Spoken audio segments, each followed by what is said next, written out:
want more devotees to come and then... Okay. I want to hear from them. Yes, that's fine. Come here. Mine too, actually.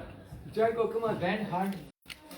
That's why purification can be very 5 minutes.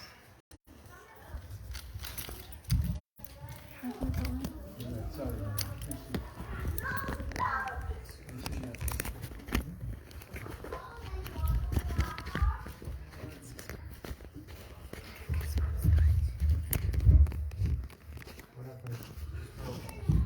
No problem, you just need to hold the mic. He's strong, fast man. Gurudeva Gurachandra Radhikaya Sadhavini Krishna Krishna Bhaktaya Namaha Om Jnanatinandasya Gnanam Jana Salakaya Chaksurumita Nilata Swasi Gurave Namaha Sri Krishna Chaitanya Prabhu Nityananda Sri Advaita Datra Shiva Sri Gaur Bhaktavinda Hare Krishna Krishna Krishna Hare Hare Hare Rama Hare Hare. First of all, I offer my unlimited obeisances to the Lord Spirit of my spiritual master, Nitya Pravishna Om Vishnu Patsa Shrimad Bhaktivedanta and I pray for His causeless mercy to all the Guru Varga, to all the Guru Parampara.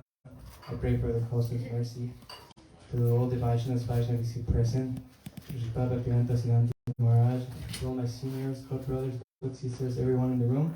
Please accept my pranams.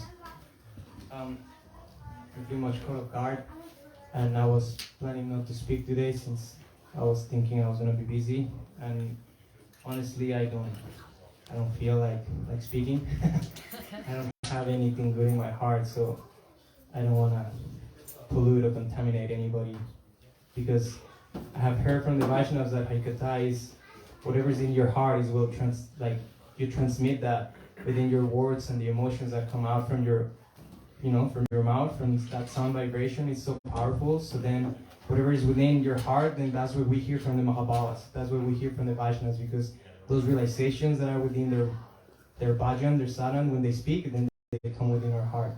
But when a conditioned soul like myself speaks, then whatever is in my heart, which is pretty trashy at the moment, then I don't want to pollute you guys. So that's why I really don't know how to glorify my Gurudev. All I know is that I'm just a beggar, and I'm just like a dog trying to get his mercy. And I pray that one day I can actually get his mercy and follow his instructions real. And please forgive me for my offenses. And I just hope that Srila Gurudev bestow his mercy on me one day, maybe one lifetime. And all I have to do is wait. So I patiently can wait for that. So please forgive me for my offenses. Jai Srila Gurudev. Hare Krishna. You said so much. 2 minutes. Hey, more. I gotta try Some cheese, come on. Just a little more. He's sevak. He's really sevak. My heart says he's really a sevak. I've seen many occasions, and I noticed him with different situations. Very useful. So next I call come. JP Prabhu, please come. Yeah,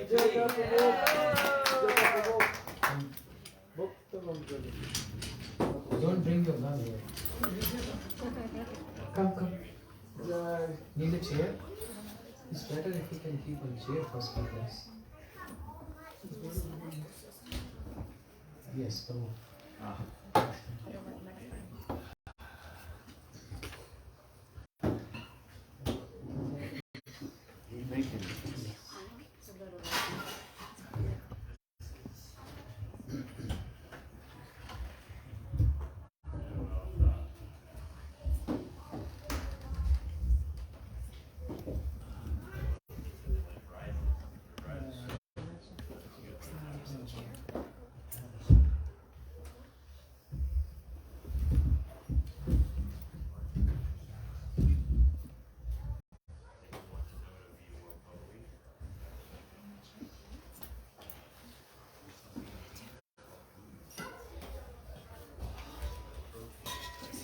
A little out of breath, I just spit a bunch of words.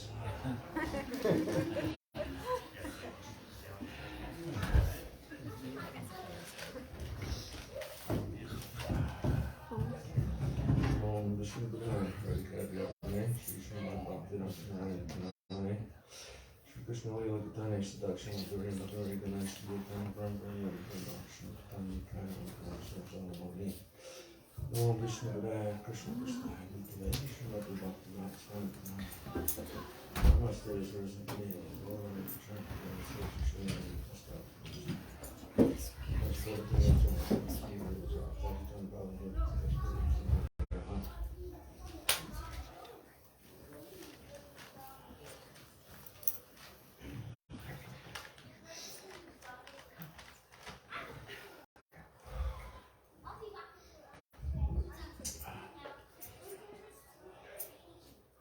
So, as a small child of 3 or 4, whose father is a great warrior, or, as in these times, a firefighter or paramedic, the child cannot understand or comprehend the heroic efforts that his father engages in on a daily basis.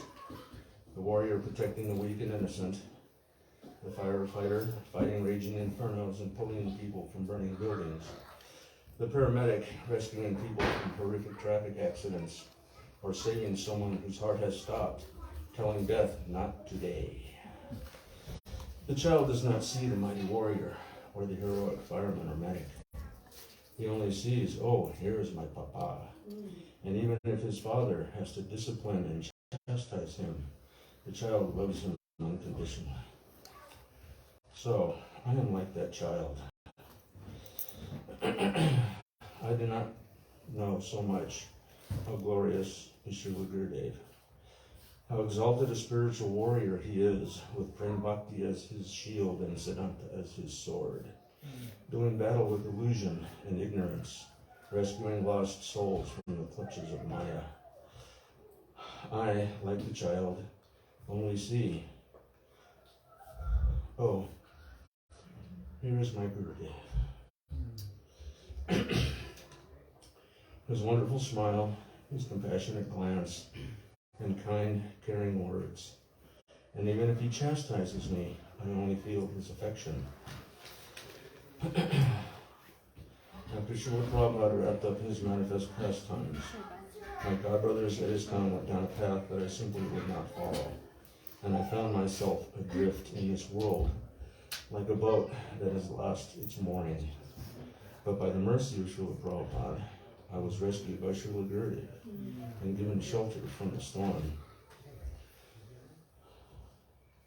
So I offer my forever dandavats to their lotus feet. Like the left, for me, like the left and right sides of my heart, they cannot be separated. So I pray that I someday may be able to serve them properly. Right.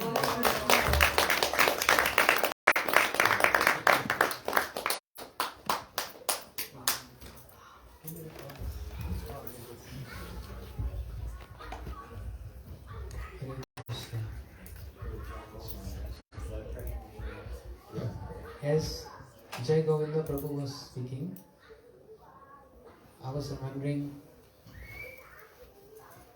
the personal sevak of Srila Bhakti Siddhanta Saraswati Thakur Prabhupada.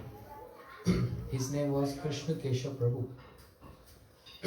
He used to be in Jagannath Puri in Shri Chaitanya Gauriya Math. And while I was with my Guru Maharaj, I got a chance to associate with him. He was in his advanced age and he was personal sevak, the cook of Srila Prabhupada Bhakti Siddhanta Saraswati Thakur.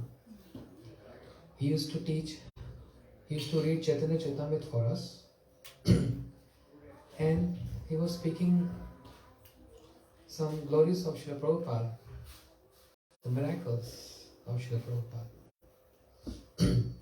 There are many things to say, but one point, once upon a time,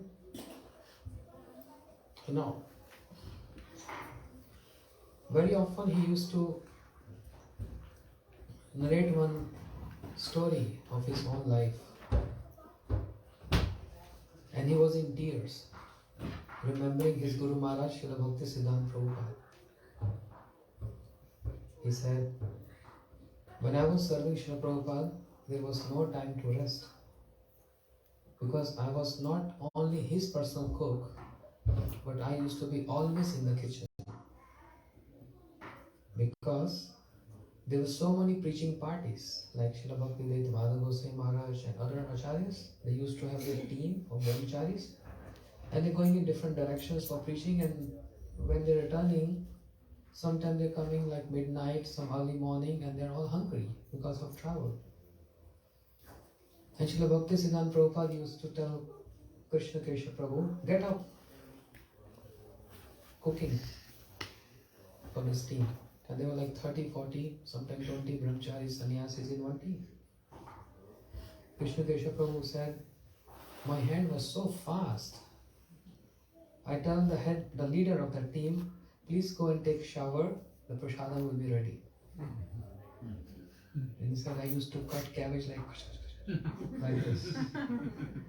As I see Jai Govinda doing.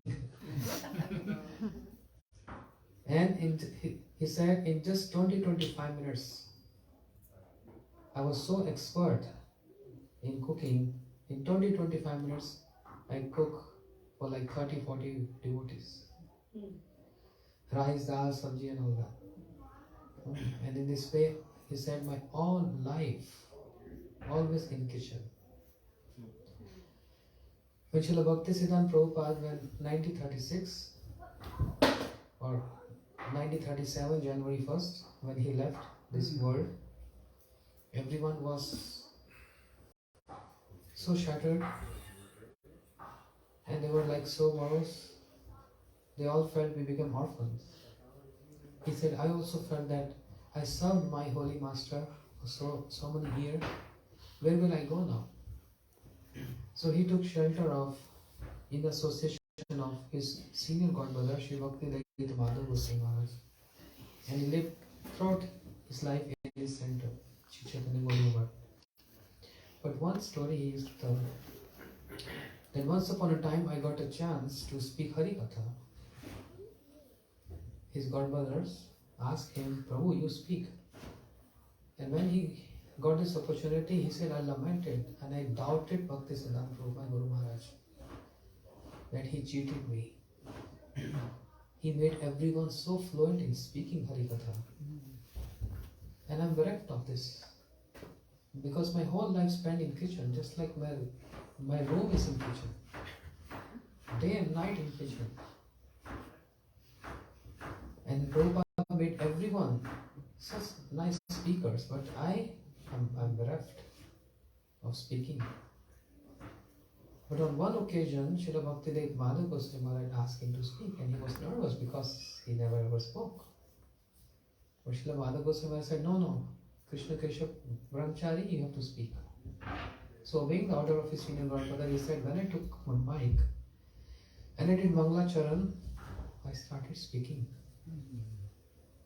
And I don't know who's speaking from me. Someone is inside me who's speaking this. He said, I myself became so surprised of me. How can I speak like that?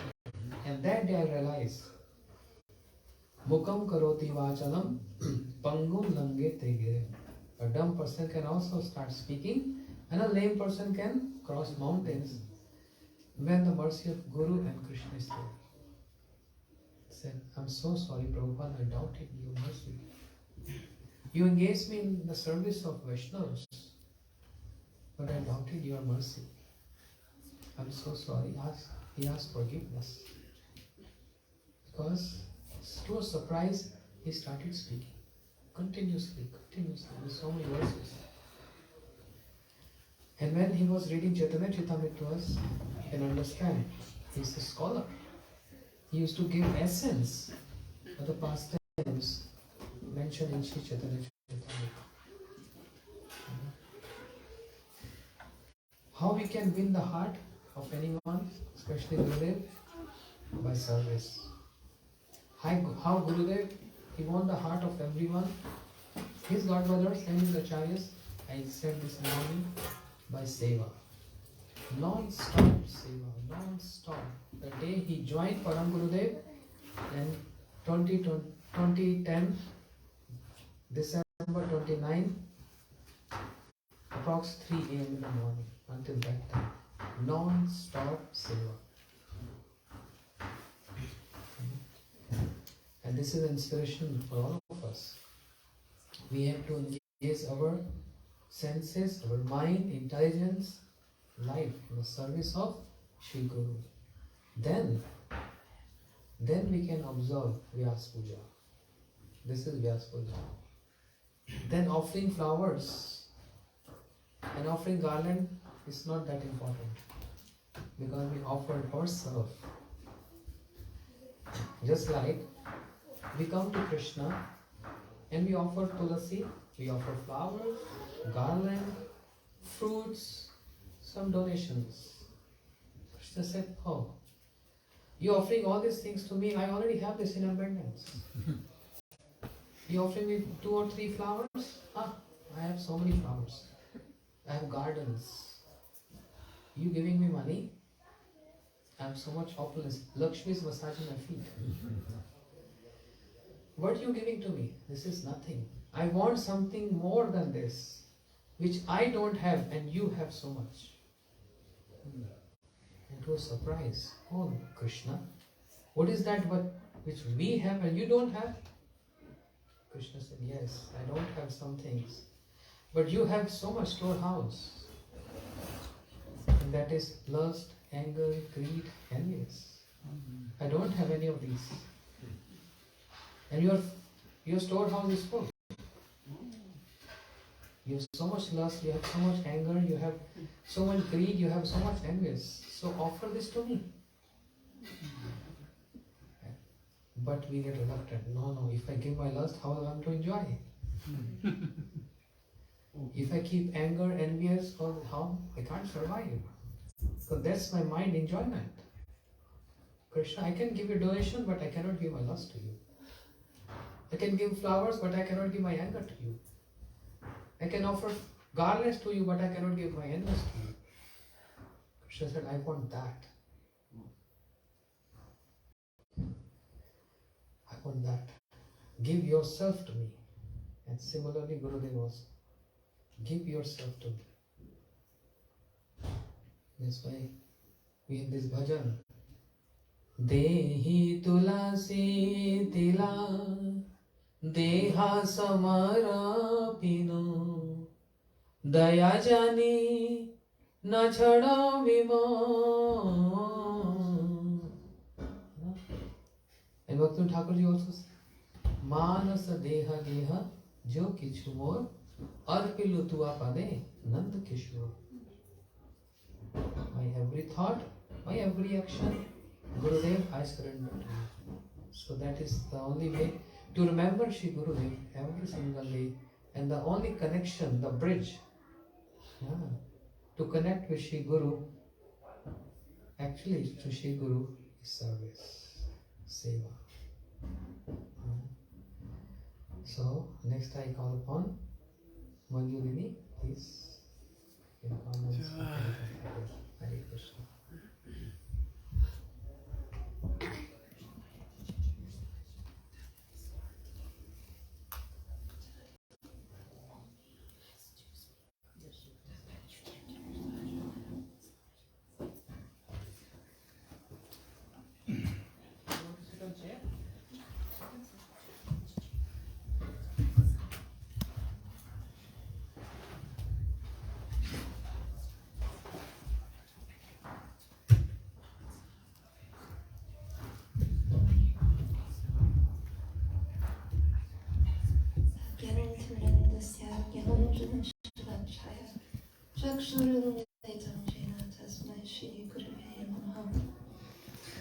Bayam Dvidiya Viniveshitashat Ishadi Pitasho Viparyo Smirti Tanmaya Yato Buddhabhishaptam Bhakyaika Yesham Gurudeva Dhamma. So upon receiving order from our wonderful Siddhati Maharaj, and I take this order on my head, although I prefer to listen rather than speak. What I've learned over the last few days is that if we were to have a course of study in Gurudevology,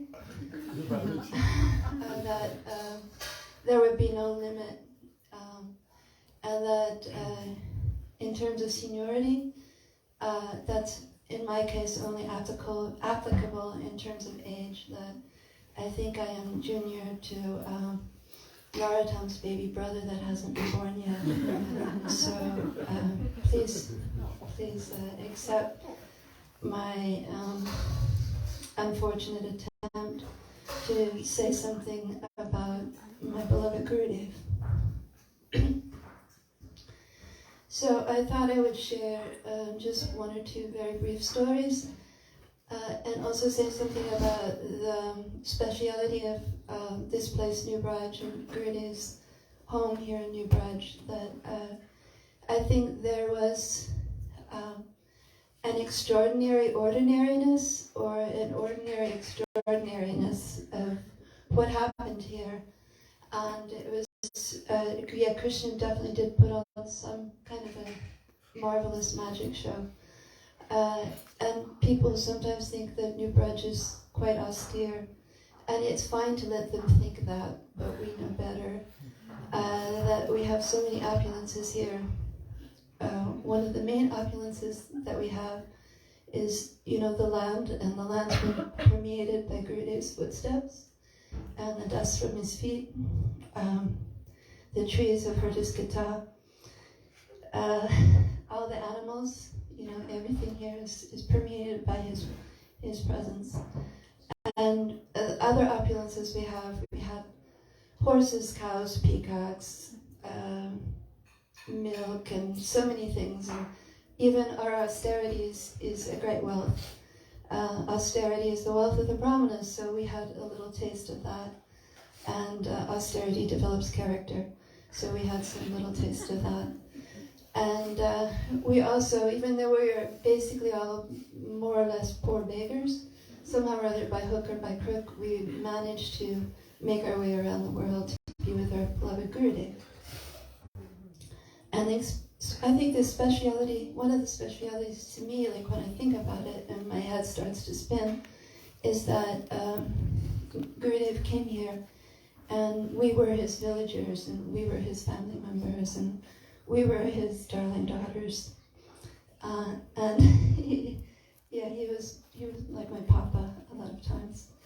And even sometimes he would ask me, in jest, he would kind of say to me, "So, how is your husband treating you?" And I knew this was some sort of joke, so I would just say, like this.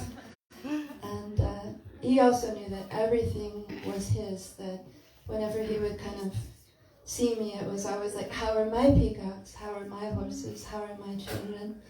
That everything was his, he knew that. So Siddhanti Maharaj, he mentioned different divisions of Gurudevology.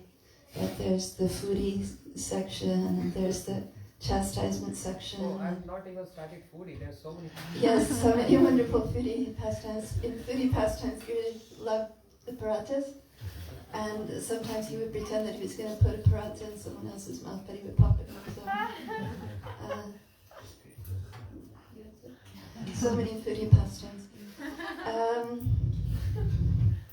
So also one of the ordinary things that happened here was we, for so many years, every year we took Gurudeva out on buggy rides, and I was like his tomboy warrior princess, so I always went along, and my job was to kind of do the preparation work and make sure the horses were ready, and the tack and the grooming and everything like that, and then ride along and try to keep things kind of going smoothly.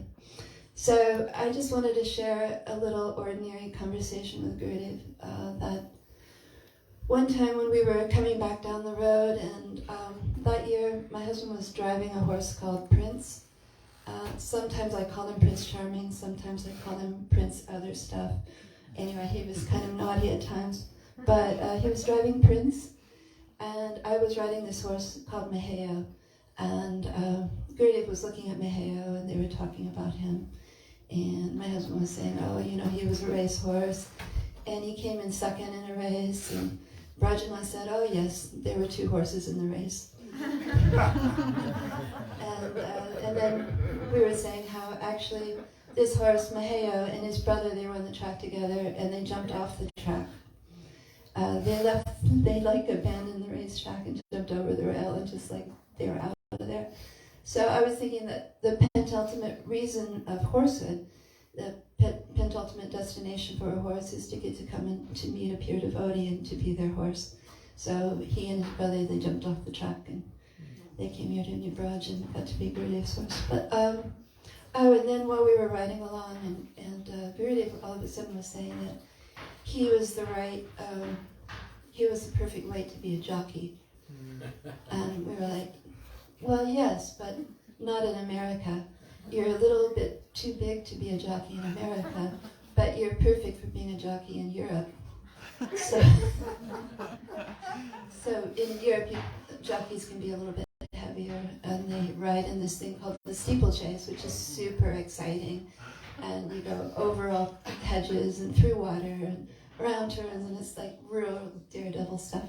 So in my mind's eye, I'm like, yes, Gurudev is the best jockey in the world. And whenever Gurudev would win those competitions, he would always end with Jai Ram, Jai Ram. So in my mind's eye, he's winning the steeplechases. And as Maharaj was saying that, sometimes we want to push rewind. And so we have this tool in our head that, we're recorders and we're making recordings so that we can push rewind in our head. So one place that I like to push rewind to is to go back to, people know about Gurudev and the dancing toes. So here in New Braj, when I was trying to ask Gurudev some questions, but I couldn't keep looking at Gurudev's face, so I kept looking down at his toes, and I could see that his toes were like dancing inside of his socks. So I like to push rewind and go back there, and then push slow-mo and just study Gurudev's feet. And one last story, I'm trying to go quick because I'd like to donate some of my time to Namacharya Prabhu, please. But one last story really quick. It's a little bit of New Braj history, going back. Before Gurudev chose this place, we had Gaur Govinda Maharaj, we had Bhakti Ballabha Tirtha Maharaj, we had the mayor of Vrindavan that stayed here in this house. So many sadhus came in. Even prior to that, like the Native Americans, it was a place of pilgrimage. The place where Gurudev would go on his daily walk, that was a place of pilgrimage for them, a sacred place. So it has some very long history here. At one time, I think it was in the early 2000s, there was some idea that came up that New Braj should move everything. New Braj should just move lock, stock, and barrel to Hawaii. And a lot of people were pretty favorable to this idea. I was not very favorable to this idea. I was quite upset. And we went to Hawaii for a program. And we were staying in some back of a hotel where it was like an army barracks. There was about 14 army cots in a row. And at that point I was so upset that I couldn't eat or sleep. And I was mostly shaking and crying. So I was trying to do that really, really quietly so that I wouldn't disturb anybody at night. So I was shaking and crying and stuff, and my husband could see that, oh, she's broken. Who can fix her? The only one that can really fix her is Gurudev, so she's got to go to Darshan. So he took me to Darshan. And in the meantime, at that whole festival, Gurudev was just giving me stink eye and scowling at me the whole time. So for 3 or 4 days, he had just not said one word, but just really give me bad looks. And I couldn't understand what was happening. So also I couldn't speak because my throat was too much in a knot. So when we finally got into Darshan, my husband spoke for me because he knew it was bothering me. So he said, oh, Srila Gurudev, Manju Vasini Dasi, she's a New Braj Vasi. She doesn't want to leave New Braj.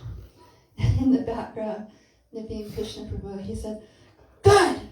really loud, just good. And I was sitting right in front of Gurudev, even though I couldn't speak, but I was holding onto his feet. And so it was like eyeball to eyeball. And he looked at me and he said, "Save New Braj." And like, that's totally weird. How could he be telling me to save New Braj? It's kind of like, but on the other hand, if you think if Krishna can thread an elephant through an eye of a needle, then Gurudev can do anything with anyone. So I had no time or space or way in which I could question how or why. My friend Brajendranandan Prabhu reminds me of this story from time to time. And I could even look at myself and say, well, what did I do? I didn't do much, but at that time, what I did after Gurudev kind of like gave me that shot in the arm, I went around and I talked to all the different devotees of some influence. And I did the Yiddish expression, which means hucking a chinik. If anybody knows any Yiddish, hucking a chinik, it means that you're beating on a tea kettle right beside somebody's ear. And you're going like, ting, ting, ting, ting, ting, ting. So I went around to everybody and just like, ting, ting, ting, ting, ting, ting, ting, ting, ting. And like, listen, have you thought about it this way? And it was very instructional because I learned like how people can disagree with each other and be polite and be loving. And my godbrothers were very polite and loving. And I kind of did some liaison with Brajendranandan Prabhu, who was here in New Braj. And he told me to give a message to Gurudev that we would be wherever he wanted us to be, that we would be in the middle of the ocean, that we would be in the middle of the city, that we would be on the middle of the mountaintop. And if Gurudev wanted us to stay here in New Braj, that we would stay here, that we were just completely his. So yeah, I guess it's my little tiny claim to fame. But in reality, it doesn't really have much of anything to do with me. It just shows that how much power Gurudev has. And once I did that, once I went around and did ting, ting, ting to everybody's ear, and even like the ladies, you shouldn't think that the ladies are easier, especially Gurudev's ladies. They're very ferocious, they're like lions, and they're very hard. So after I did that and the energy kind of shifted a little bit back the other way, then I could just go back to being kind of quiet again. Like I was saying, there's no way for me in my conditioned stage and with my limited perception, to even understand anything at all about the glories of Gurudev. But I just want to continue to always hear more about my Gurudev, and I want to always be his. I want him to always be mine. I want to be his tomboy warrior princess, any life, birth after birth, and I beg one of the best opulences that we have here is that we have each other. We have each other here. So I just want to ask everyone, all Vaishnavis, past, present, future, please accept my obeisances, please forgive my offenses, and all glories to Srila Gurudeva. Thank you.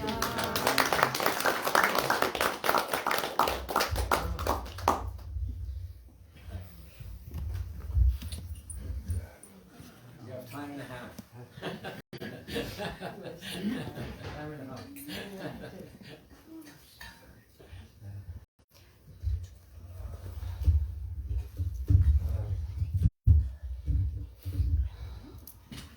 Om Jnananandasya Jnananjana Samakaya Chakshurunmitam Jena Tasmai Shri Gurave Namaha. Well, I'd like to pay my obeisances to Srila Gurudev, Nityananda Vishvamo Mushtapad Paramahamsa Parvadakacharya Astada Sachishimad Bhaktivedanta Narayan Goswami Maharaj Ki Jai, and to all the Simple Vaishnavas, and to Maharaj, and to Manjuali Didi. I wasn't really expecting to speak, but I guess I'd like to say a verse that I to honor Srila Gurudev that I just memorized. So if I don't remember it fully, then please correct me. The verse is Atmaramas cha muniyor nirgranta api urukrame. The next line is Kuruvanti ahoitakim bhaktim itham bhuta guno hari. And this verse is the Atmaram verse that Lord Chaitanya Mahaprabhu, he spoke to Sanatana Goswami and to Sarvabhauma Bhattacharya and gave many meanings of this verse.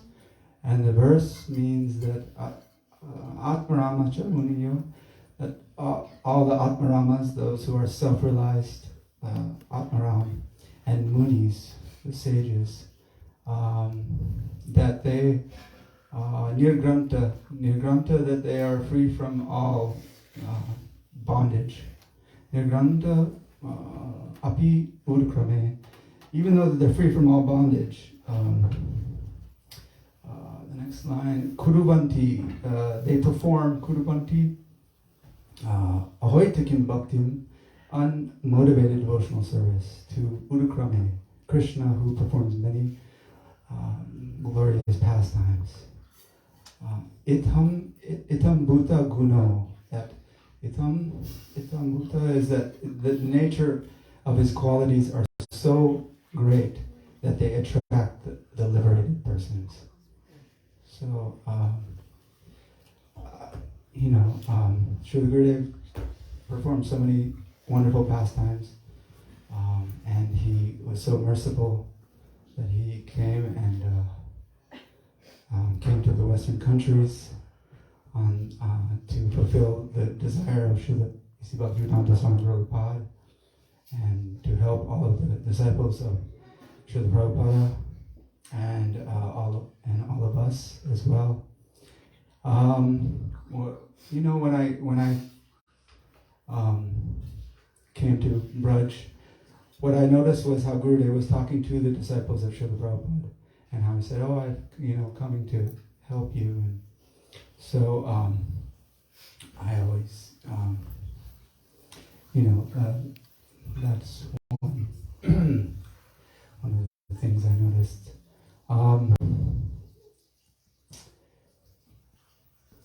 I could tell a little pastime because I don't know so much. But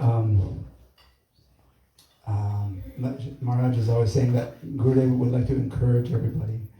And one time in Mathura, I was there, and Gurudev was going to go on tour right before he was going on tour, and so everybody was glorifying Srila Gurudev before he left. And then afterward in Gurudev's room, everybody was there for darshan. And I was standing in the back, and I said, I would like to speak. I could speak better than all of them, or something like that. And then I didn't know if Guru, I don't know, I wasn't trying to minimize anybody, but I just said I would like to speak.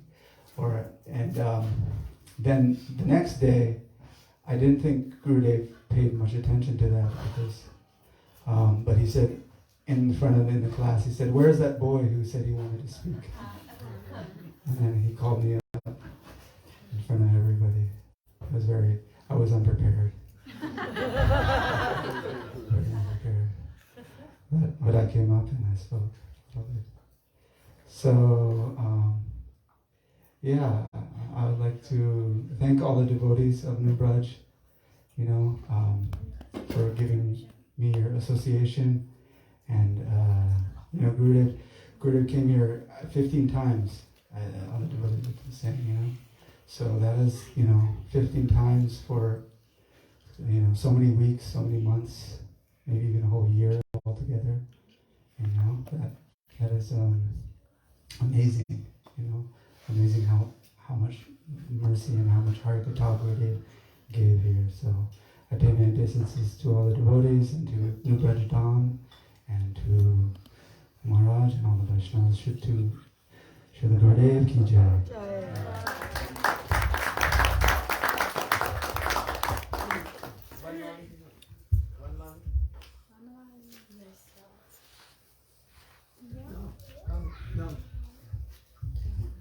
Now my Prabhu reminds me, we were all together, brahmacharis in Keshavji Gurudeva years back. Shravan, Gaur Sundar, Nama, Hare Krishna Prabhu. There were like 60-70 brahmacharis. And we used to have a lot of kirtan and dancing, right? On special tithis, hours and hours and hours. Like evening aarti is like 7 o'clock, and after aarti with Premanand Prabhu, it was like 6-7 hours just singing and dancing.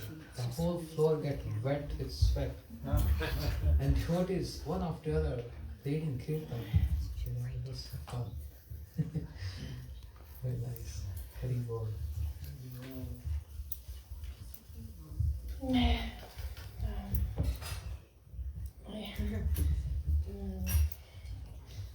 I don't know how I can speak in front of Mrs. Emily anything. So I'll start by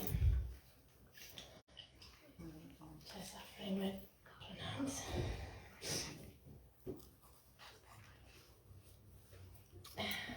Vandeham Shri Guru Shri Parakam Shri Gurun Vaishnavamscha Shri Rupa Sagajata Sahagana Raghunatam Vitam Tam Sajivam Saadvaitam Saavadutam Parijana Sahitam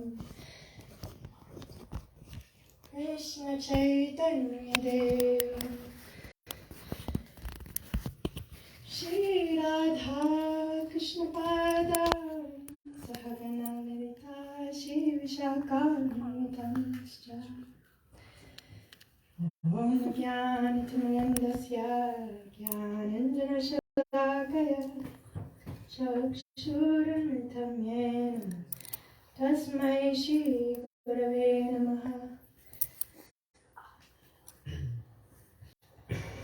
Nam Shrestamanapi Shachiputram Prasvarupam Rupam Tasya Gacham Urupurim Maturim Goshtavatu Radha Kundam Girivaram Ho Radhikamadavasam Prato Yasya Padita Krupaya Shri Gurum Tam Tosmi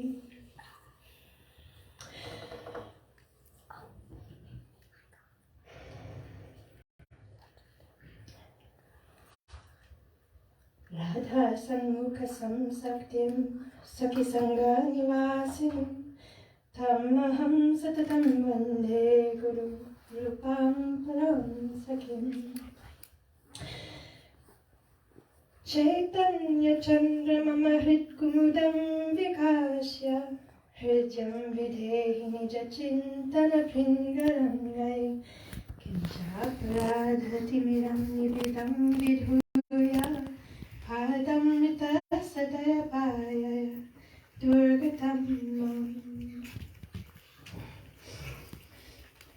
I have one of my most humble obeisances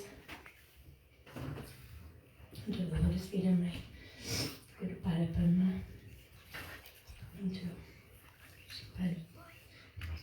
Siddhanti Maharaj and all the simple Vaishnavas and Vaishnavis. I was hoping I would not be called on, but because I had been asked to say anything, then for Srila Gurudev,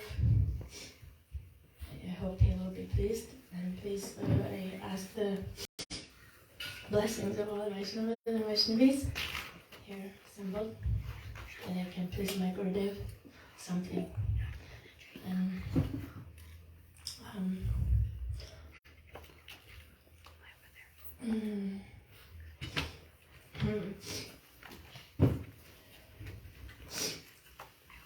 I have not prepared anything this time, and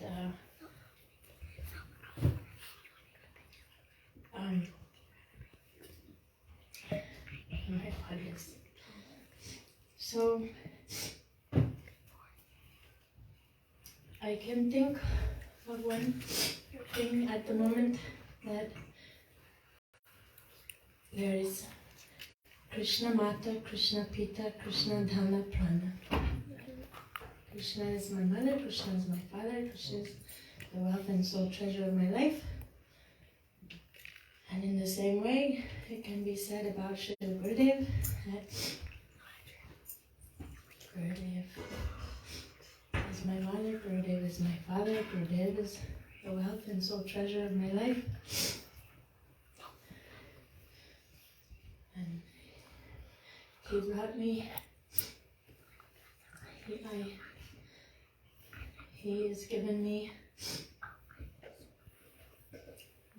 birth to me when I am like this very small child, knowing nothing, most ignorant, always crying. Fortunately for me, he accepts tears, because otherwise I have nothing of value to offer. I have no ability to serve like so beautifully like all the others. But we all want to become like you. You know, my They soft heart.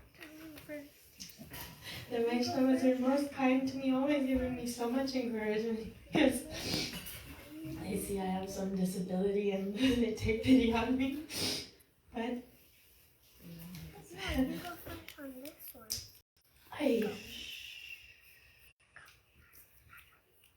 I know that Srila Gurudeva is.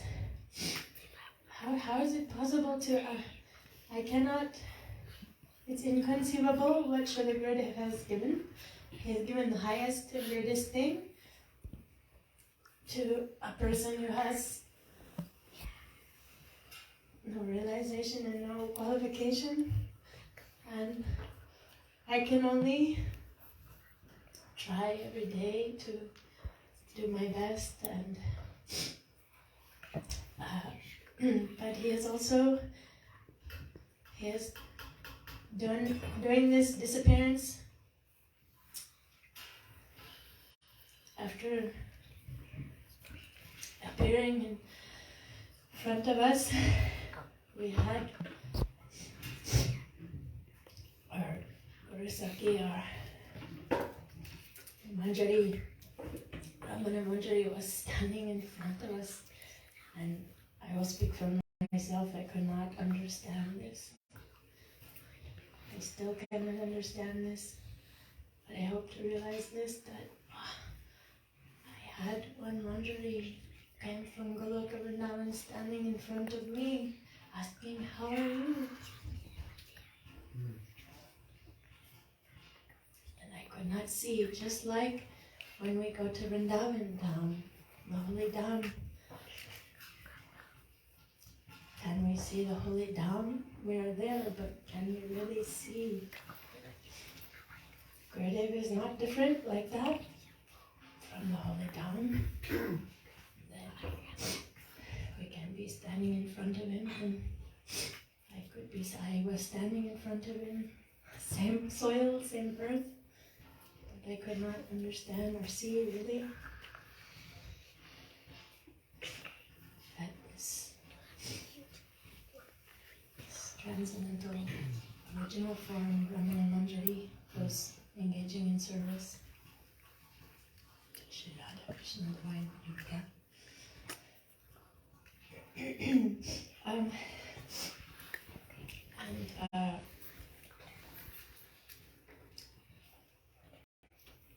One thing, I grew up in ISKCON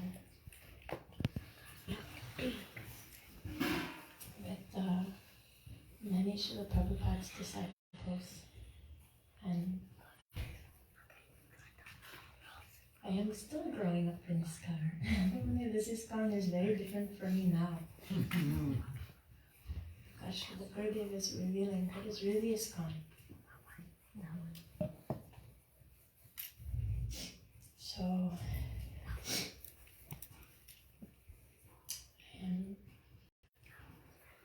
I know nothing, but actually at the same time, I am always astonished by what is Srila Gurudeva come and given me.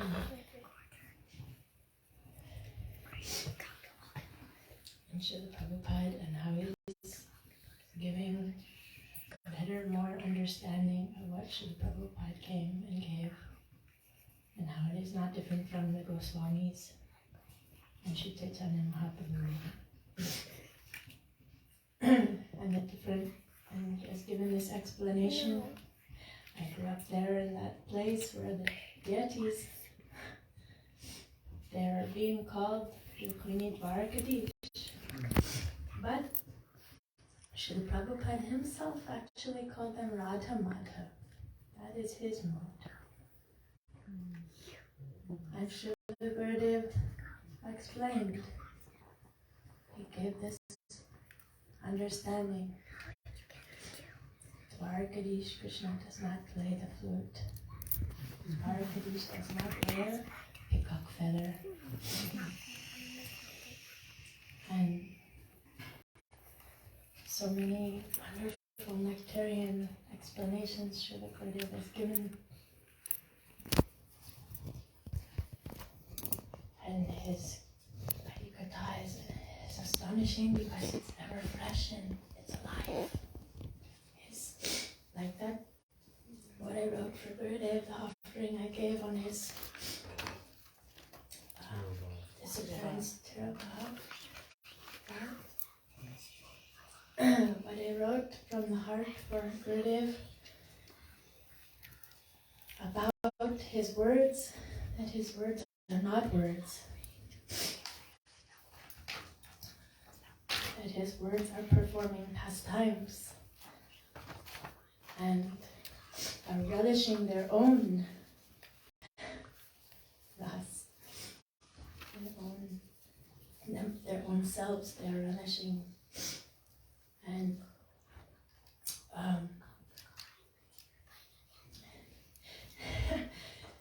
his words are so powerful, so potent, so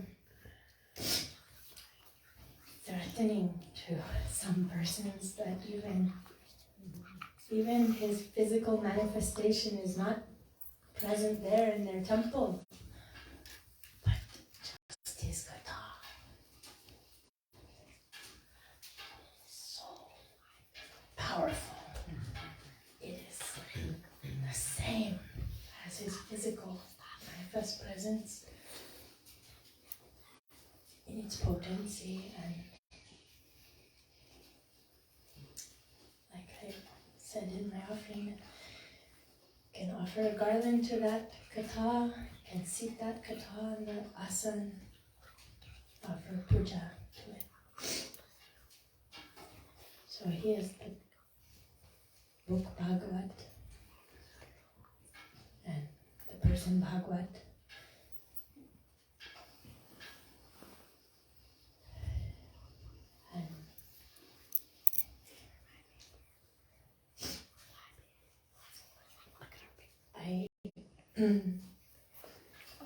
I am incapable of glorifying my Guru Maharaj and Shri Gurudeva, but I want so much to speak anything in remembrance of him, so thank you very much for tolerating my attempts to say something from the heart, and please excuse me if I've said anything that was not good.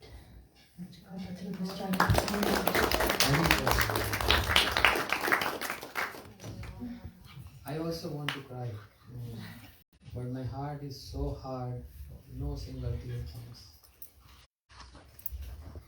She started saying, Krishna Mata, Krishna Pita, Krishna Dhan Pran. As Shri Chaitanya Mahaprabhu, when he visited South India, and Shri Gopal Bhatt Goswami, young boy, he saw Shri Chaitanya Mahaprabhu, and all that dialogue between Venkat Bhatt, father of Mahaprabhu, Gopal Bhatt Goswami, and he became Gaudiya Vaishnava. But while leaving, Shri Chaitanya Mahaprabhu gave a very good instruction to this young boy, Gopal Bhatt Goswami. Serve your parents, they are Vaishnavas. And later, you join me. Something similar happened with me. That's my memory of Gurudeva. So since few days I am speaking so much Siddhanta.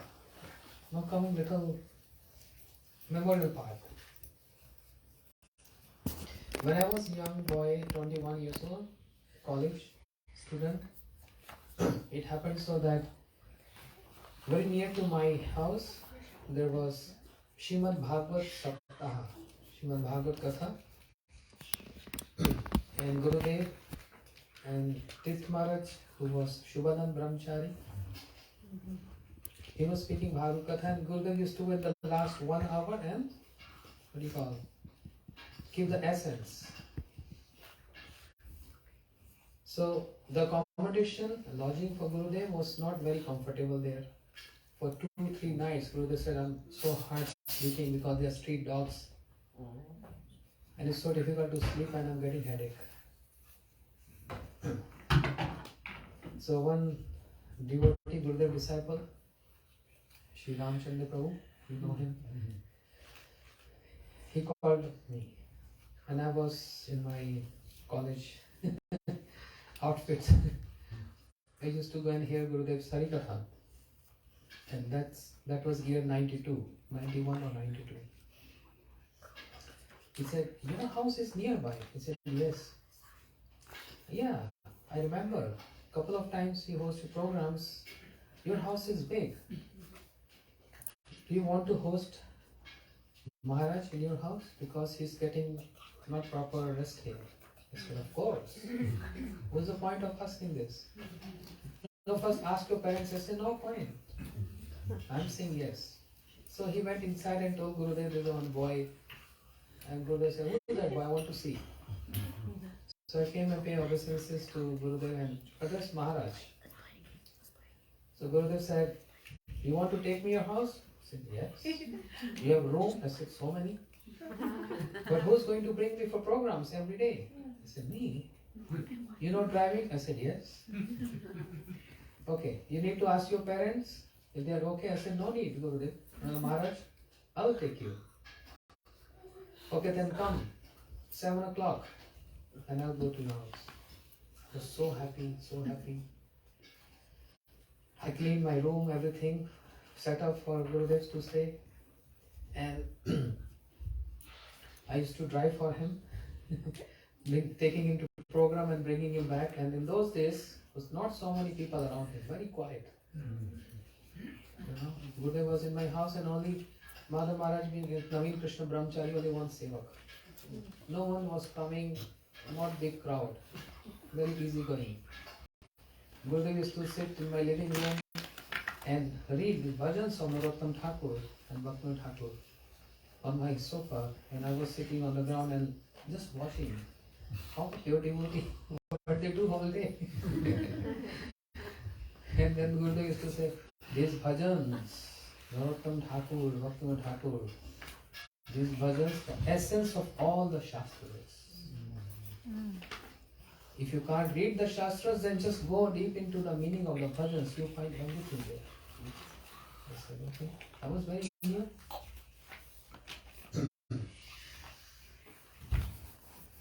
I used to take Gurudev for morning walks. It was nearby a big park in my house, in a very posh area. I said, Gurudev, I have to say something to you, very secret. I don't want anyone to hear this. He said, no, he's my sevak. He knows everything. I said, but only you and me, one-on-one. Then Gurudev said, okay, come 4 o'clock. That time he's resting.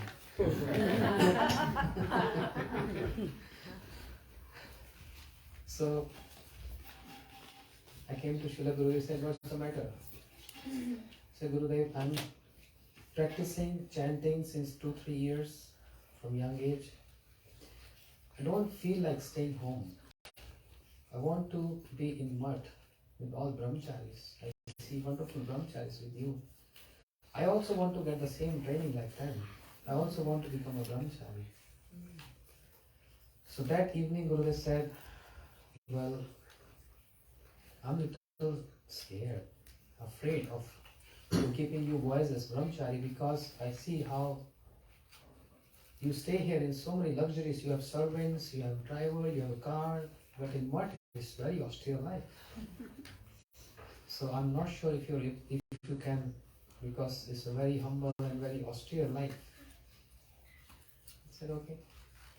Again next day, I approached Gurudev with the same question. Gurudev, I don't want to stay at home. I don't want to study.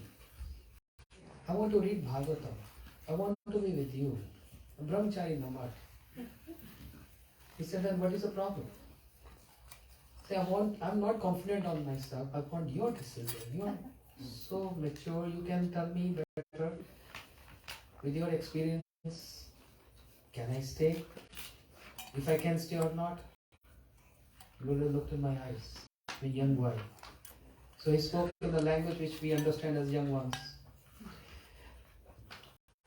If you fall in love with some girl, will you going to ask your parents? I said, Gurudeva, I got the answer. If you are in love with if you're in love with Krishna and you want to join, then who can stop you? You're not going to ask anyone. You don't need any permission of anyone. Then why are you asking me? If you really want to come, who can stop you? No one can stop you. So I was so convinced. Yes. And Gurudev stayed 4 days in my house. It was a very good time, very nice time. And I went to store to buy some grocery. I parked my car. I was so happy, so blissful, overexcited. I parked my car in no parking zone.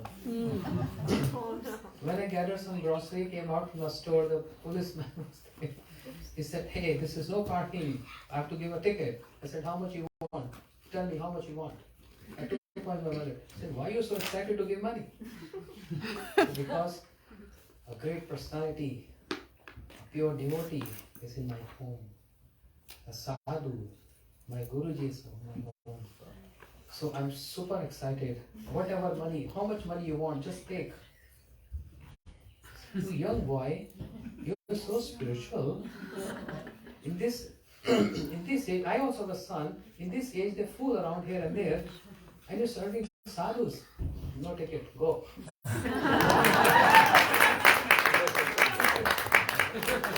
He said, no ticket, no fine. Okay, now coming to the essence. No, it's okay. I'm good.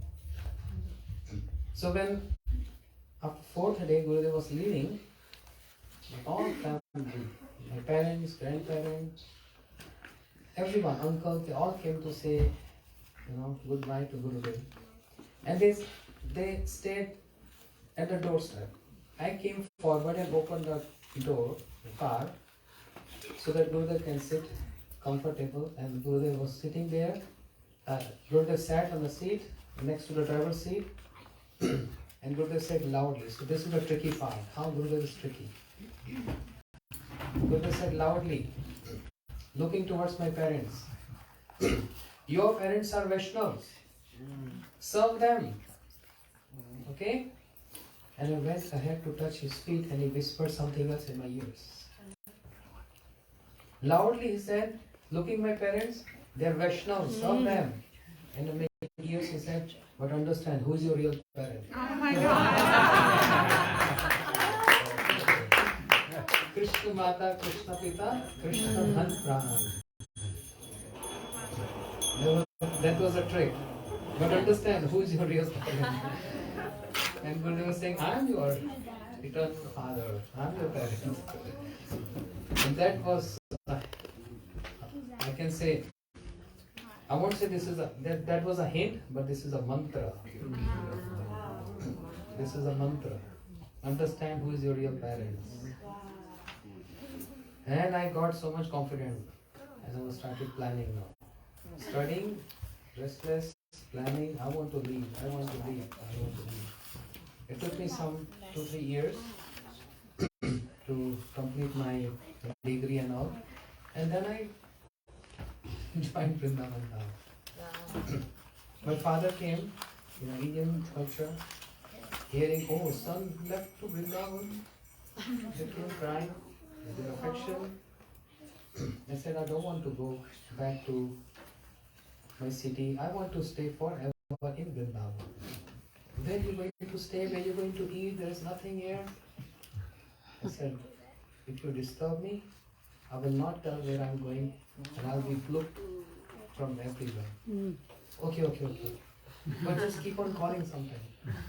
And he gave a stack of money. So keep this money. Keep this money and let us know when you finish with this, I'll come again and give you money. But be comfortable. Then my friend and then later become my godfather, he told me, listen, your father gave you money. You're not supposed to use this money. You came Vrindavan Dham to surrender your life. Why you have to take support from family? Surrender to Krishna. We will see how Krishna will keep us. In those days, we didn't join the month. There's a long story, there's a big story, I'm not going into details of that, but there was nothing to eat, there was no place to stay, there was no warm clothes to wear in winters. For some months, we were just surviving on food for life. Morning and evening is gone. 9 a.m. and 5 p.m. Okay. Anyway, that looks like I'm glorifying myself. No. But I'm just telling you the essence of this. So, because we were not 100% surrendered to Gurudev, but we're familiar with him, we went to Mathura.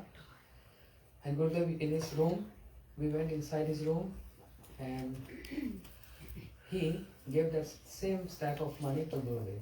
And Guru said, so much money? You boys, so much money? Whose money is that? And he told his father came to get him and he gave money to him. So he's thinking, if I surrender to Krishna, then why to dependent on others? Better dependent on Krishna. So we have no one else to look after, surrenderness, we are offering this to you. Gurudev was so happy. He kept his hand on my head and he said, this is a beginning of surrenderness. I'm so impressed to hear this. So impressed to hear this. And he gave so much blessings. You know, as Sri Raghunath Das Goswami, his father, his parents also gave so much money to him. And he started serving Sri Chaitanya Mahaprabhu with that money. But later he also gave up that idea. No, that's not good. So this was the beginning of the interaction with Srila Gurudev. He was so happy to hear this. Because he's our real parent. So why I'm speaking this? Because of hearing Devi saying Krishna Mata, Krishna Pita. Who is actually our mother and father? Shri Gurudev. We don't know who Krishna is. We don't know who Krishna is. We don't know who Mahaprabhu is. We don't know who Prabhupada is. We don't know Bhakti Thakur. But the representative of all entire Guru Parampara and Krishna, Shri Gurudev. And we have so many times interactions with him. He's our real parents. Guru Vargas are our real parents. And may they can become our real parents forever. This is a humble submission. A request at the lotus feet of Shri Gurudev. Shri Gurudev ki Jai. Hare Krishna. Now I call Vidura Prabhu. Please finish your offering. Please come. Because it was not complete this morning and I asked apology from him. Please come. Come and complete your offering. Yes. Come, quick. I could do it from here. Let's go. No. Everyone can see. You don't have to do yoga. You want me to finish what I was reading? The conclusion. The conclusion.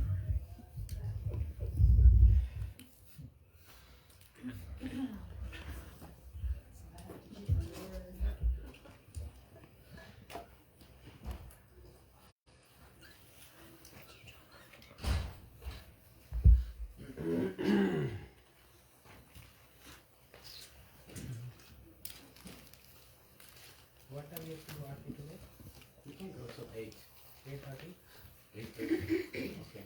Tomorrow is Sunday, so That's, yeah, right, day off. actually it's whole night. We can go on and on. Yes, on But and we on. should have our. Haribo, yes. But we have to do sleeping, huh? Yeah. And the other one It's you better just with sleep.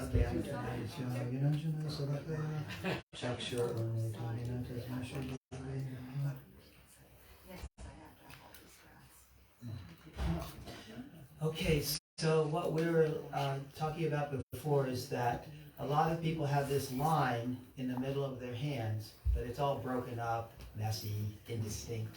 Gurudev had this line that started here, went all the way up to this finger, and at the very top, on both hands, he had this trident that was magnificent. So 2 more paragraphs, and it's really interesting. All right. When a trident resides upon the mount of Saturn, it combines the most distinguished virtues of its own zodiacal signs, Capricorn, Virgo, and Taurus. In classical chiromancy, occultic palmistry, a trident is a generating power plant. So this is all what's going on in Gurudev's hand. With its 3 outstretched antennas, it gathers the most distilled planetary currents, consolidates them into its axis, and further intensifies the strength of the attached chakra. Combining the core essence of the 3 finger segments, the deepest hermetic import of the planet is revealed, as we shall see. Gurudev created a most successful ecclesial guild of the highest diaconal scholarship, installing sanity and order to a body of apostles who had for years been in philosophical and psychological chaos, or post-Prabhupada ISKCON. He implemented spiritual uprightness by championing the credenda of the state-of-the-art Krishna consciousness in truth of the heart. He implemented spiritual uprightness by championing the credenda that state-of-the-art Krishna consciousness is in truth of the heart, not of the intellect. This is the trident. He declared that deep introspection and inner reflection are primary in spiritual work, not the achieving of pragmatic tangibles only. For instance, temples, number of books distributed, etc. And this intramural processing of high wisdom is actually the very root of Saturn's goal, emotional maturity. That's what Saturn represents. Saturn is the teacher as a planet, so emotional maturity.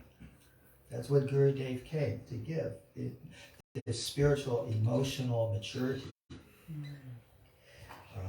The eminence of his glorious mission was to implement this emotional maturity into its very foundation, as knowledge, quote unquote, without the temper of the heart, breeds only coldness, control, and arrogance.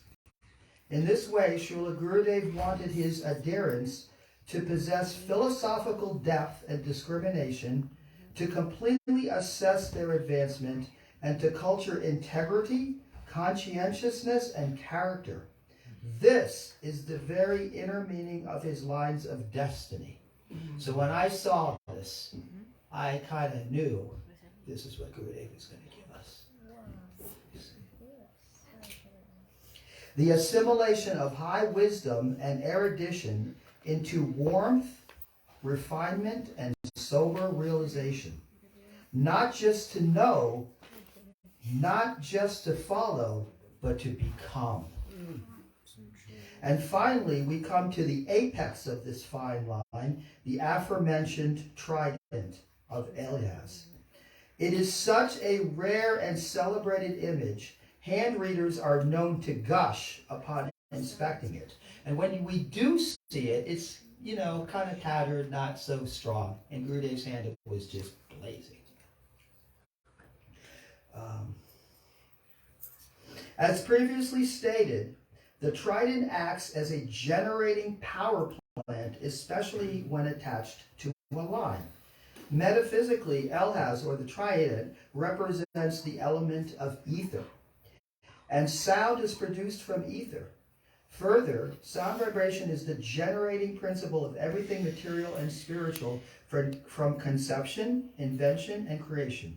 The aerial-shaped Elhaz is like a 100,000 watt broadcasting station. And in this case, its transmission is not from the heavens, if you will, but from Vaikuntha. It is the image of divine guidance, the mystical transference of advancement and wisdom from teacher to student. In other words, the books cannot give you bhakti. Moreover, it represents one who will attract those who have the requisite courage to receive that divine guidance.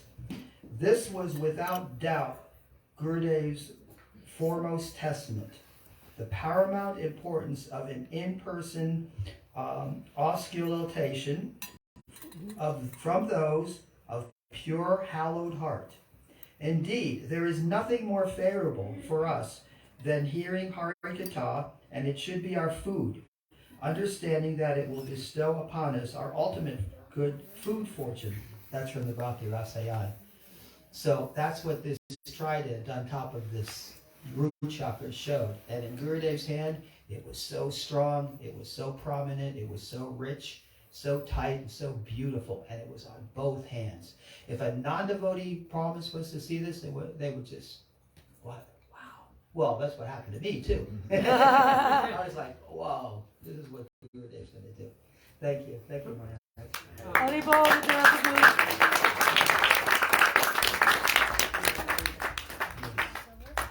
Earlier in the morning, I was not getting what he was speaking, and I was thinking, this is not my line. I never heard this.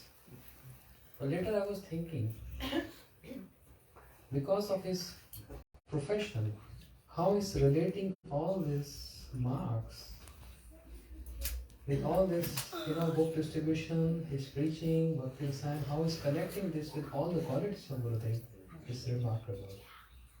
So I really appreciate this, and I'm very sorry for not understanding you in the morning for this. Thank you so much.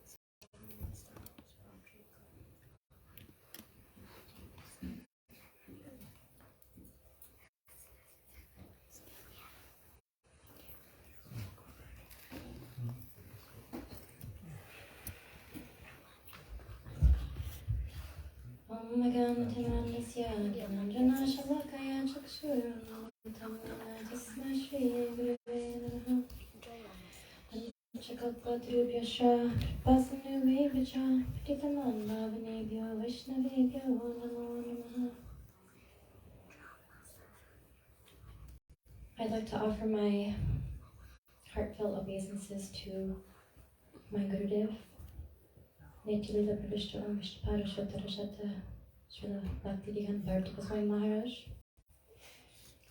And to my Shiksha Guru, Nityalila Pravishta Om Vishnuparashvatarashata Srila Bhaktivedanta Narayan Goswami Maharaj on his most auspicious Avirbhava Mahotsav. And to our beloved Santi Maharaj, thank you for being here and facing us with your presence. Madhumangal Prabhu gave me a proposal, an offer. He said, why can't you come besides New Braj Festival 2 other times? Yes, yes, yes.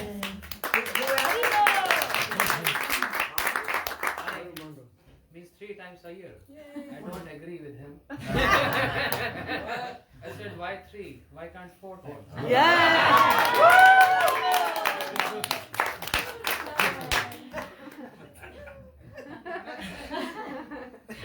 Please come.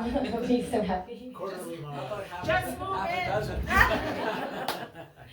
So we have 4 so far. 4 times a year. So let's keep that in mind. Okay? If we say 6, maybe we'll get 4. No, well, I said 4, so we're okay. Once a quarter. You want to schedule that in right now? That's good. Notice he did that schedule it in right now. Yeah, schedule it in. Just schedule it in the hearts. Okay, everyone? You said 4, right? No. Schedule in the heart. Okay. First of all, I'd like to offer my pranams to the assembled devotees who are all my seniors. So I don't know what I'm doing here, honestly. But even why Gurudev? Why am I in Gurudev's home even? So many of you grew up in Gurudev's home. I grew up in the home of Kali Maharaj. My mother was a gambling addict. I grew up in the home of coldness and devoid of love and affection. And my home was actually detonated by a bomb when I was in my 20s, when my father left our family for somebody my age due to his lust. And my brother also, in the financial world and intoxicating constantly. And my sister, who just passed away a few months ago from drug abuse. So that's the home that I was born in. So how I got from that home to the home of Srila Gurudev, what else could it be but by his causeless mercy? There's no other explanation. I cannot wrap my head around how is it that I'm here speaking before you all, knowing where I came from. I came from darkness. So when I read the prayers, that Sri Guru comes with the torchlight of knowledge, it has such, I'm really contemplating that lately when I look at the material world and the illusion that it is. How else would I be able to have a little tiny understanding of what it is, which is actually stool, honestly. And sometimes it's stool wrapped up in what looks like 24 karat gold, bedecked with jewels. But once you open up, that inside is still just stool. And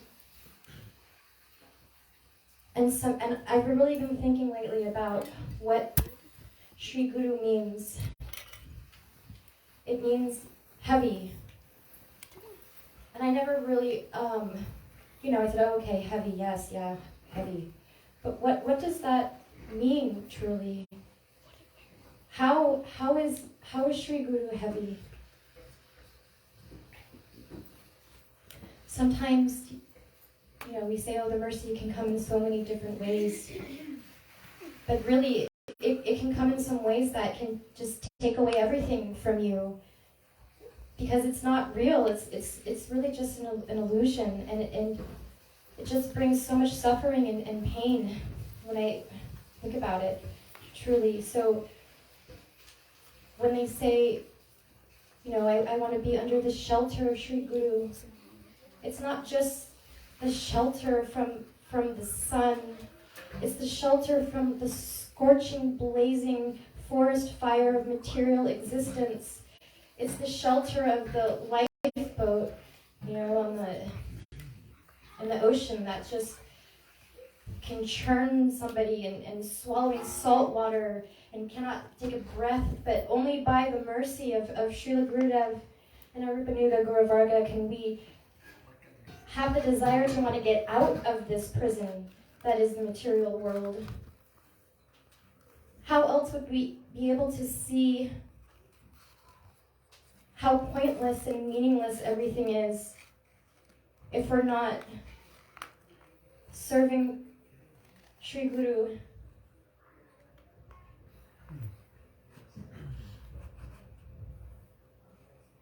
Life is meaningless, and it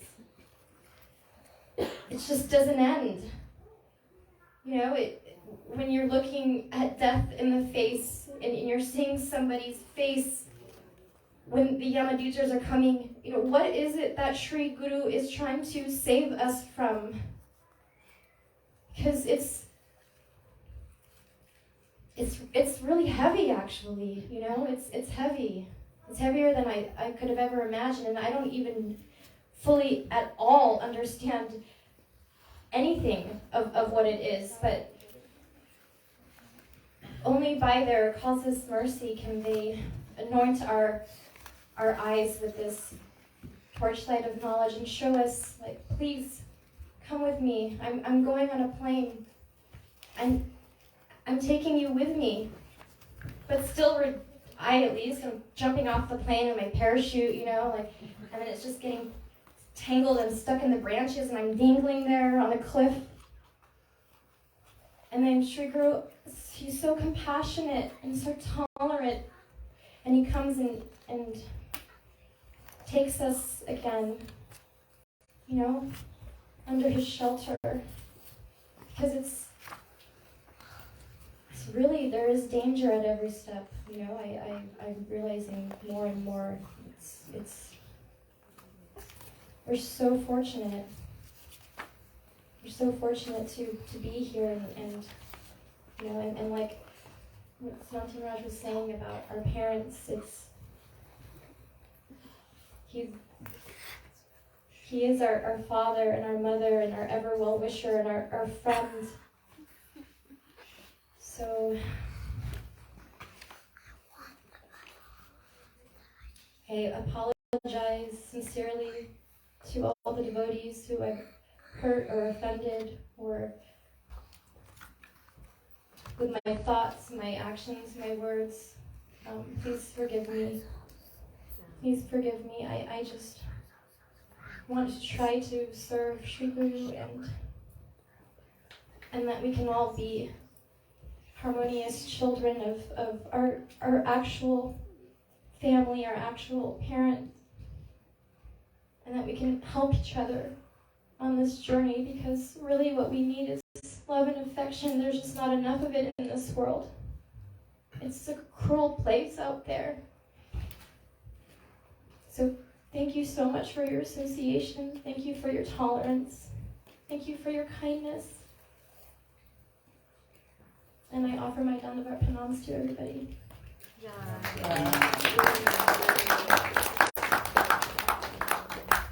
Thank you so much. What she said gives such good impressions in the heart. How we, as conditioned souls, first of all, becoming devotee means getting rejected by society. Relatives, friends, neighbors, they all reject us.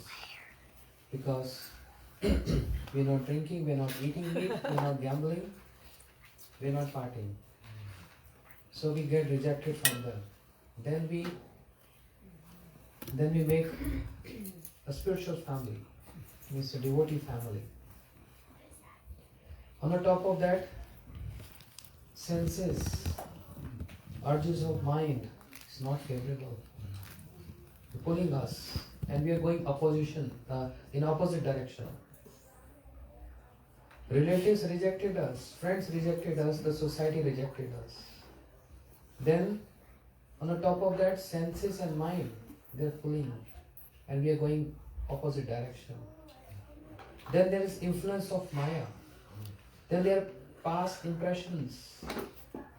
There is so much. How much we can tolerate? How much we can tolerate? There's so much opposition from all directions. Srila Bhaktivedanta Swami Prabhupada said, chant and be happy. But he just gave a trailer for this movie. But Shri Prabhupada Saraswati Thakur is saying, Bhakti marg iha kantam koti ruddha kal kalayam balayam indri veri varga Bhakti marg iha kantam koti ruddha. The path of bhakti is full of thorns. It's full of obstacles. It's not smooth. Kantam koti ruddha. Koti, thousands of thorns.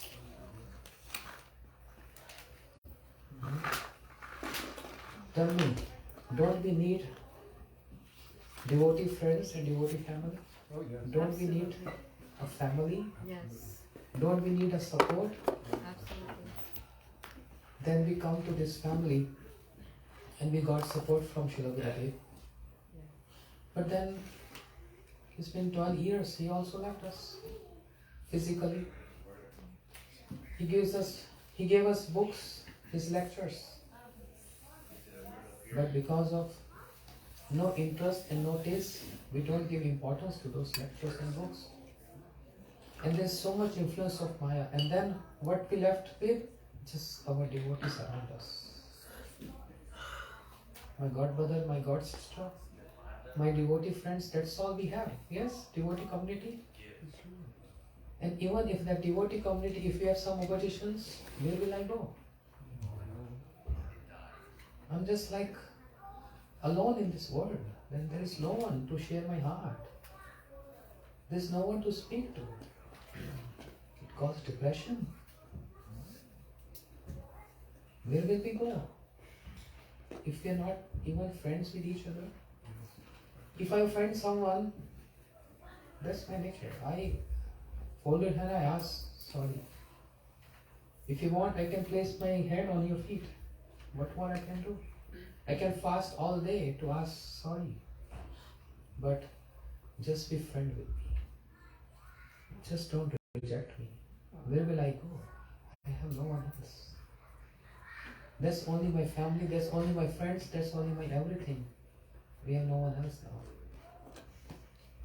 How much important it is to tolerate each other, to be with each other, to be friendly with each other, and support each other. How much important it is being a community, being a spiritual family. We need this. And who will get benefit out of this? Everyone. And if we keep on separating one by one, we'll be just alone there. And you know what will happen? Depression, and again we will see the grass is green other side. And that's the reason why so many devotees in the time of Srila Prabhupada and after Gurudeva also, because of this rejection from community, they went back to Maya, gave up everything.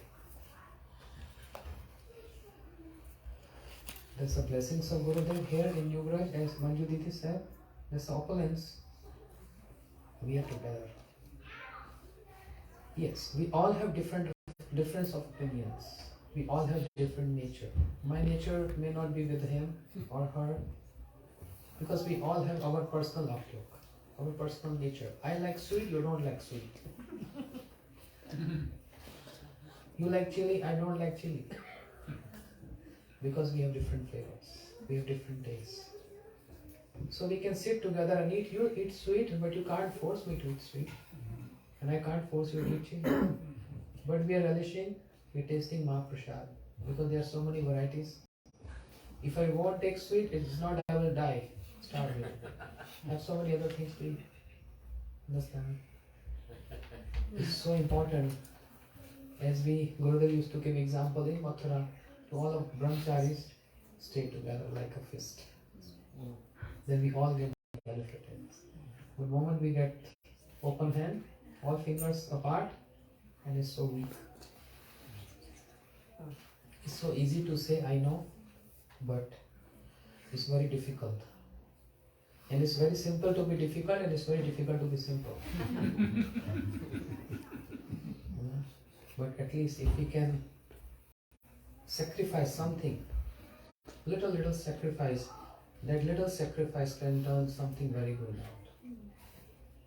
out. Harmony, sitting together, make seniors sit, speak, counseling, and resolving matters.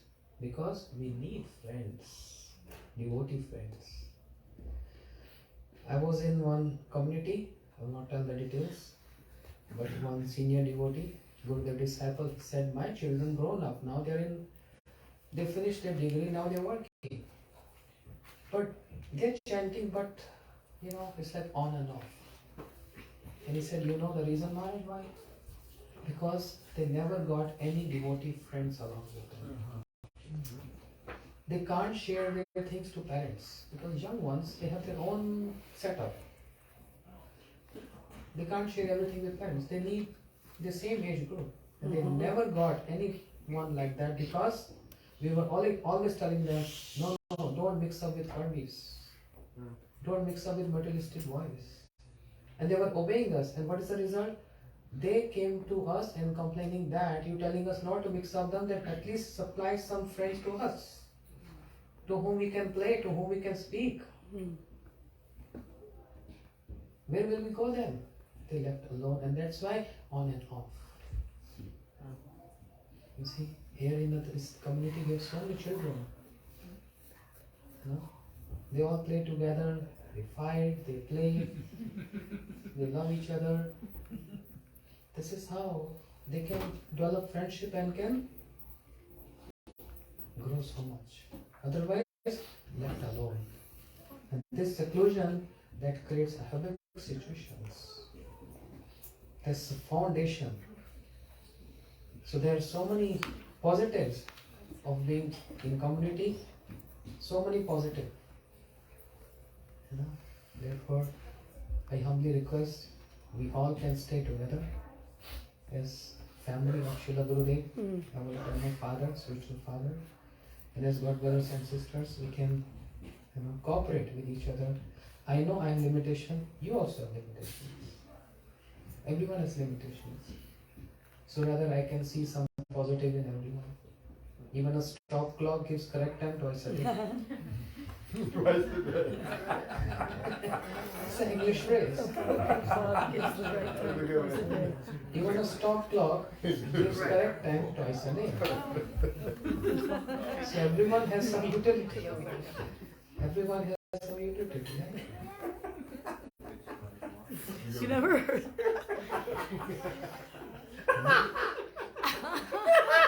Cool down.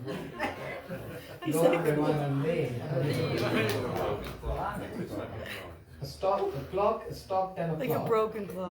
There's something positive in that stop clock. It gives correct time twice a day. That means every individual has some quality, right? But because I have eagle eyes,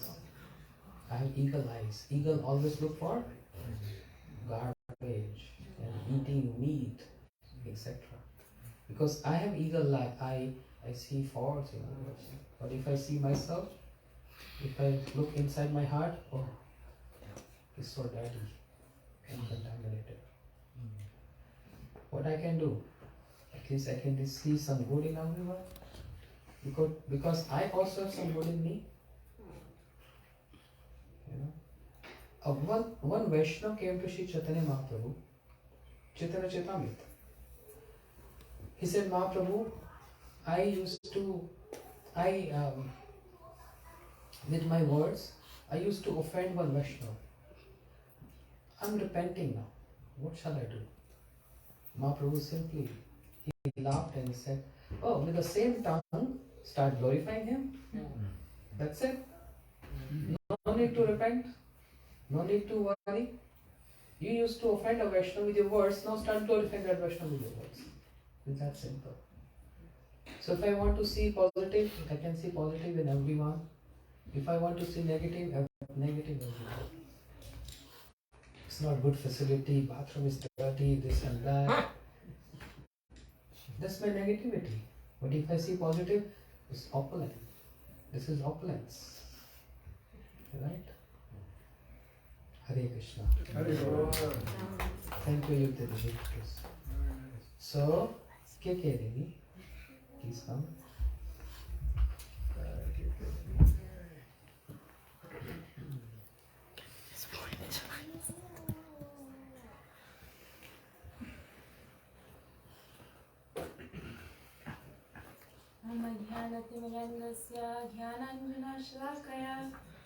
चक्षुरुन्मिलितं येन तस्मै श्रीगुरवे नमः नमो विष्णुपदाय राधिकायै प्रयत्ने श्रीमद्भक्तिवेदान्त नारायणीति नामिने.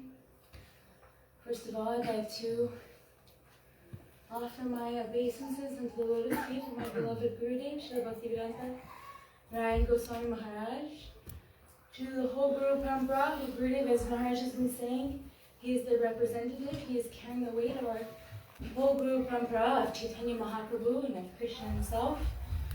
I'd like to give my pranams to Siddhanti Maharaj. Thank you so much, Maharaj. I've been thinking every day in school with the children, when we're finishing our morning program, we say Vanchakalpatarubhyascha Kripasindhubhyascha Patitanam Bhavnebhyo Vaishnavebhyo Namo Namaha. I'm thinking, oh, the Vaishnavas, they are Kalpataru. They are desire trees that can give you anything. So I'm trying to think of these simple things we do every day in our practices when we come together, and thinking, oh, this is an opportunity. We're saying Vanchakalpatarubhyascha. Oh, Vaishnavas, please, you can give me anything. Please, keep me at the feet of my Gurudev. So, Maharaj, thank you so much, and everybody, thank you so much for everything you've been sharing these past few days, these past wonderful days of remembering this festival of remembrance of Gurudev.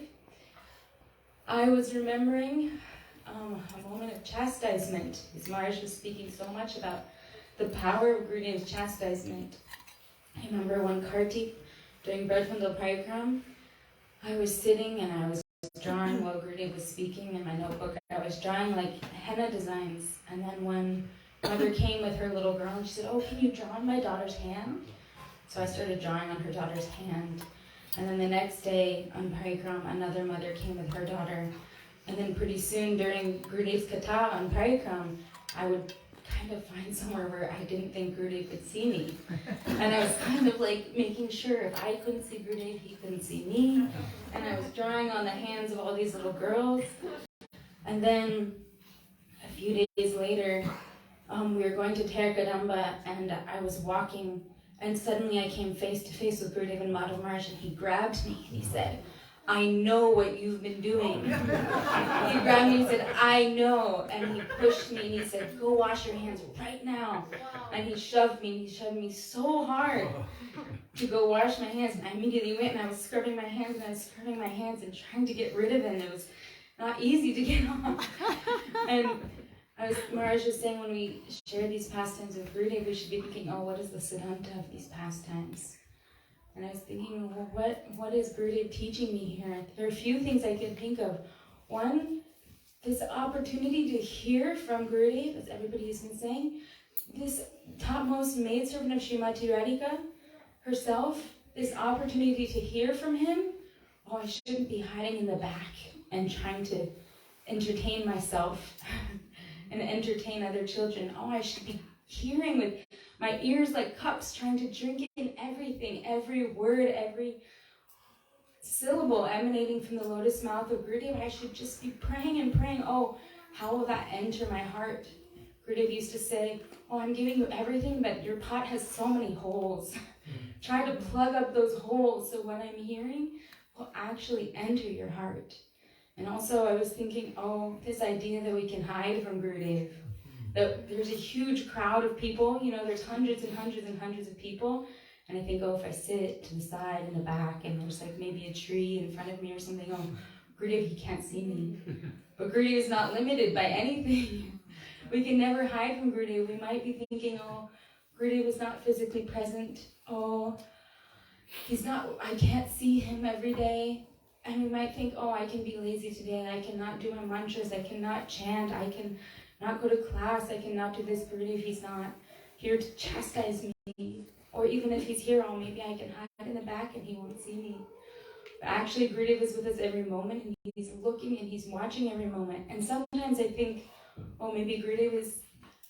I've been thinking about this. So sometimes this idea of, Guru's watching us, Vaishnavas are watching us, they're chastising us. It might seem like, this chastisement is so harsh. And they're thinking, you're so bad, you're so dirty. But I mean, that's how I'm looking at myself.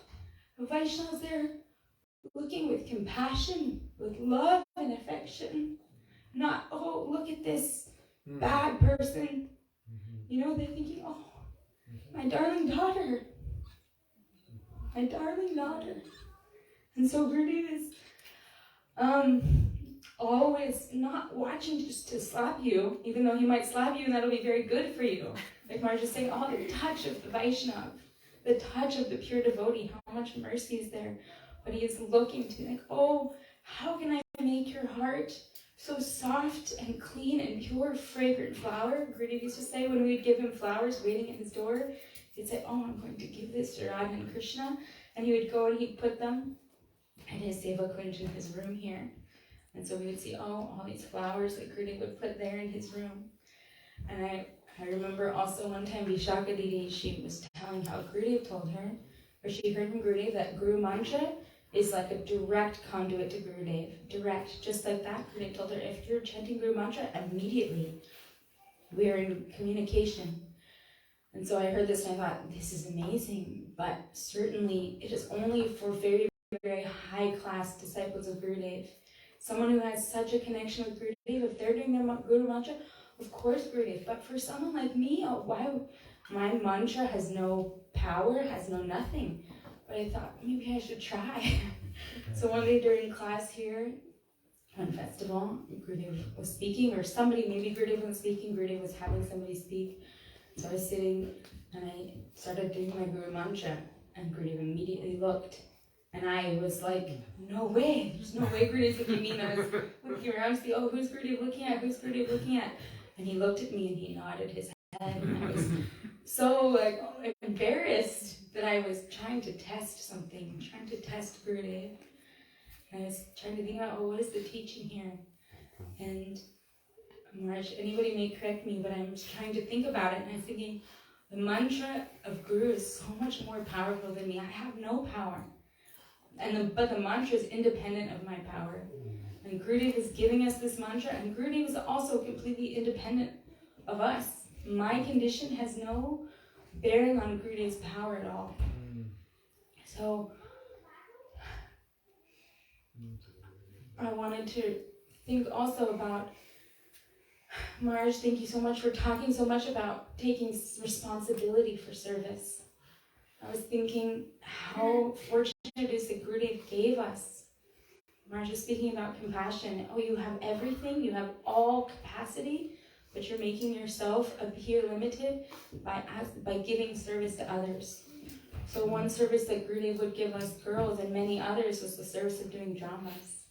I was thinking, what is it? Why was Gurudev having us perform these dramas?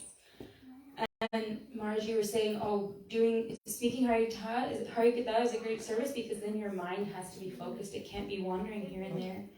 And when Gurudev would have us do the drama plays, the first thing he'd say when he saw us, what drama are you doing? And then we'd say, Gurudev, we're doing Gangati, or we're doing this, or we're doing that. And Gurudev would be so happy, and he would tell us, if you are playing the role of Lalita Saki, you should be meditating on Lalita Saki, and you should be praying, Lalita Devi, please help me in this role.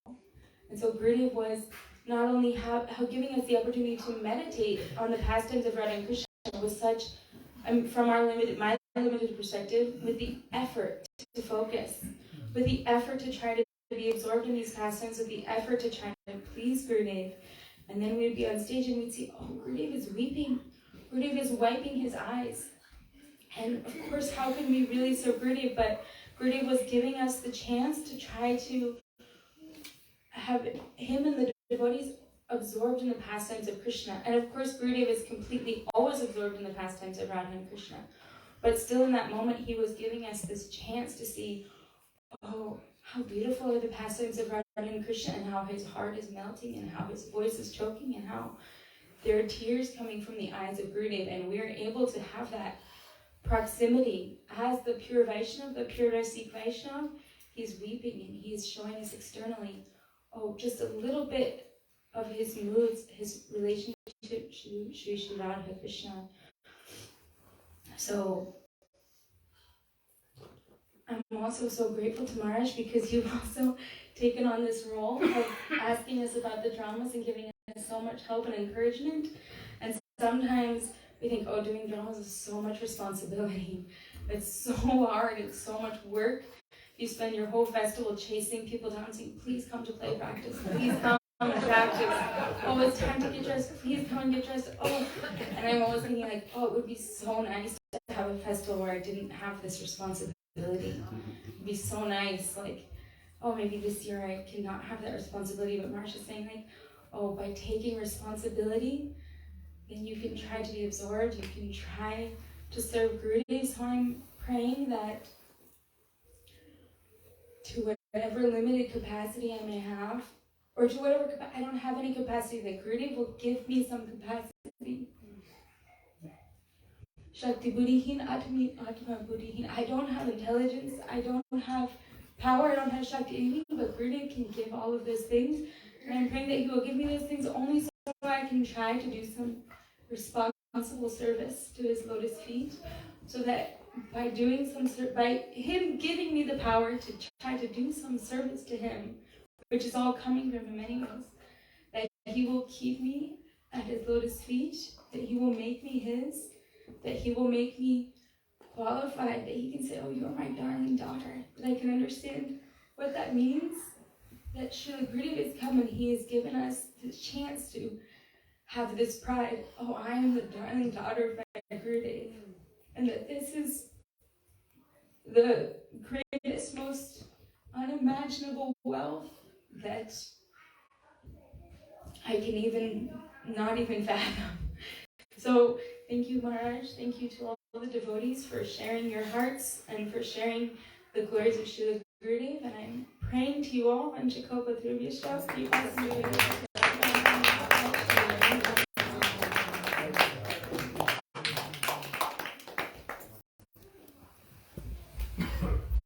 Krishna is the one who's playing pastimes. But when Krishna comes as Sri Chaitanya Mahaprabhu, why I'm saying this? Because what is the system of these dramas? Because Mahaprabhu also used to conduct these dramas. You read Chaitanya Chaitamrita? He used to dance in the Bhava of Rukmani. Mahaprabhu in Mayapur. Not going details into that, you can read Chaitanya Chaitamrita. Haridas Thakur used to become Kotwala, policeman. Nityam Prabhu is also playing some role.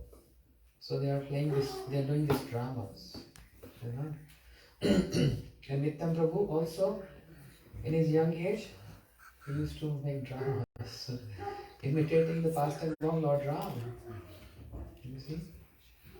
Yeah? Nityam Prabhu, he's saying, all boys, they planned, I'll take the role of Lakshman. You take the role of Indrajit. You throw a flower on me like an arrow, then I will faint. And then Hanuman will bring that Sanjeevani, life-giving herb. That they are enacting this drama. But that boy, the Hanuman, forgot what he has to do. And Nityam Prabhu, everyone was playing their role well.